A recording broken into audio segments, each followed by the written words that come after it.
Mukpu Manipur Talents YouTube channel sigi maikadagi tarmuk chari mayam ngasi aina puduna lakchari video sidi akhoi hana khangbi bisinau singsu yawbirangani khangbi bisinau singi khala video se samjabani madudi kaino habada akhoi tinjan base 1 dagi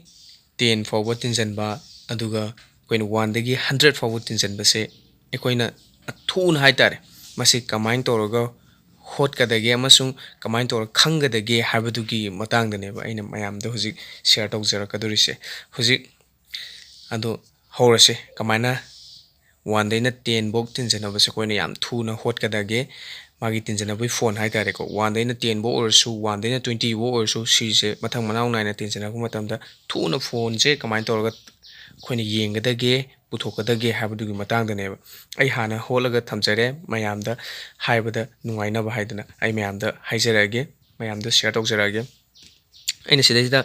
formula amtang sizinare sum from 1 to n equal to n first bracket leko n plus 1 bracket close tore by 2 thame sigi formula sigi matungina ne sina do se ko ado akoi ji sina se n sigi akoina n je 10 bo haise 10 sinare ko habdi 1 dagina 10 jibo tinjanabugi phone je kaya tai habdo ko yenga se yare ko 1 to 10 1 daina 10 buk tinjana doini ko sum tinjana bai 1 daina 10 buk tinjana ba se kaya tai habdo laire formula sigi matungina n sigi mo che koina kadi sinjai kar 10 10 buk tok jai bagi ni ko ada 10 plus 1 thame ko se 2 thame ada 10 thame 10 ji 1 ji tinjana sigi akoina bracket se thugaira matamda into lai ko adu 10 ji ga 1 ji tinjana da 11 tare ko 10 ga 11 ga purina ba se kya tare 110 si tare ko y divided by 2 lai ko ye le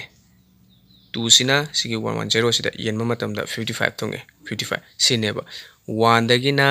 10 forward tinjana bugi phone se 55 ta ga neba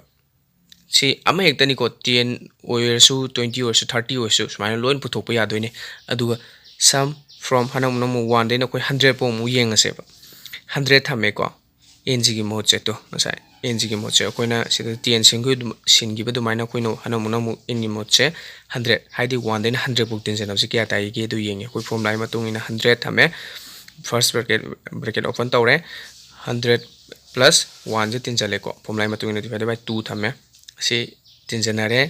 ani se purina ba matamda 10100 tare ko adu 2 ne yele se desi yen matamda 5050 tane aduna 1 daina 100 po amuk tinjanabagi phone je kaya tani ha matamda 5050 sumaina mayamsu sumaina yengbiu 1 daina 30 buk tinjanau hairasu 1 daina 40 buk tinjanau harasu sumaina formula se palaga hotpada yamna laina sumaina khangba yarabani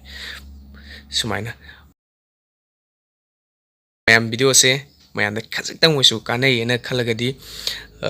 like amadi share to biramo mayam da su knowledge oi honaba amadi